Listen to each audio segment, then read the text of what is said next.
ایک بزرگ کہتے ہیں کہ میں کعبے کا طواف کر رہا تھا، میری نظر اچانک ایک خوبصورت عورت پر پڑی جس کو اللہ نے بڑے ہی حسن سے نواز رکھا تھا۔ میں نے سنا وہ کہہ رہی تھی، مالک تیرا لاکھ لاکھ شکر ہے، تو مجھے جس حال میں رکھے میں اسی حال پہ راضی ہوں۔ میں نے اس عورت کو دیکھا، کہنے لگا کتنی خوش قسمت ترین خاتون ہے جو شکر پہ شکر کرتی چلی جا رہی۔ میری اس آواز کو اس عورت نے سن لیا، سن کر کہا، بھائی میں خوش قسمت عورت نہیں ہوں، مجھے خوش قسمت عورت مت کہو، میں دنیا کی سب سے بڑی دکھی اور بد قسمت ترین خاتون ہوں۔ میرے دل کو غموں نے چور چور کر دیا، میرے کلیجہ پھٹ گیا۔ اس شخص نے کہا، مائی وہ کیسے؟ خاتون نے کہا، بھائی میرے 3 بیٹے تھے، قربانی کا دن آیا، میرا شوہر ایک بکرا لے کر آیا، اس کو زمین پر لٹایا، اس کو ذبح کیا، میرے 2 بچے کھیل رہے تھے، بچوں نے دیکھا کہ باپ کس طرح بکرے کو ذبح کر رہا ہے۔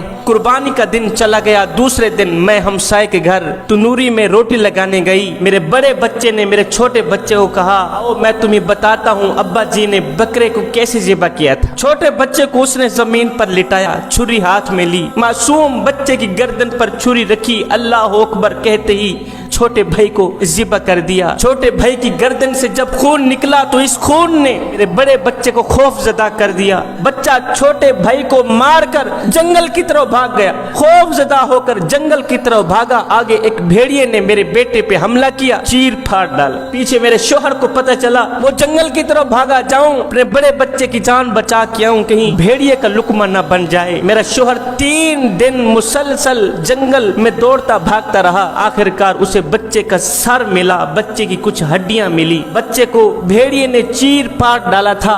بچے کی یہ حالت دیکھ کر باپ برداشت نہ کر سکا، باپ بھی وہیں فوت ہو گیا۔ پیچھے 3 دن بعد میں ہانڈی پکا رہی تھی، ہانڈی چولہے پہ ابل رہی تھی، میرا 2 سال کا بچہ ہانڈی کے ساتھ بیٹھا ہوا تھا۔ میں باہر شوہر کو دیکھنے کے لیے گیٹ سے باہر نکلی، پیچھے اس 2 سالہ بچے نے ہانڈی کے اوپر ہاتھ مارا، ابلتی ہوئی ہانڈی کو اپنے اوپر انڈھیل دیا، وہ بھی وہیں فوت ہو گیا۔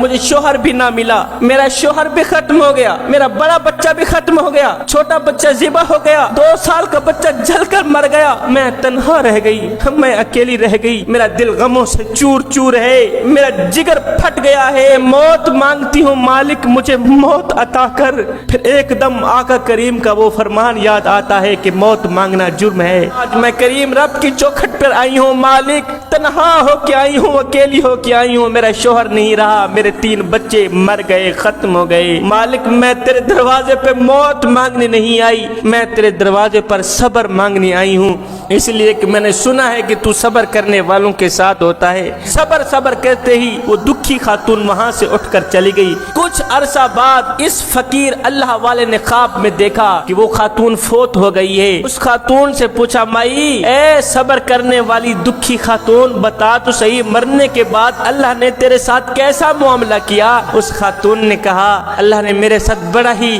اچھا معاملہ کیا ہے، جو میں نے صبر کیا تھا، جو میں اللہ کی چوکھٹ پر صبر مانگنے آئی تھی، اللہ نے مجھے صبر دیا اور صبر کا اتنا اجر دیا کہ میرے صبر کی وجہ سے، میرے صبر کے صدقے اللہ نے مجھے بھی بخش دیا ہے، میرے شوہر کو بھی بخش دیا ہے۔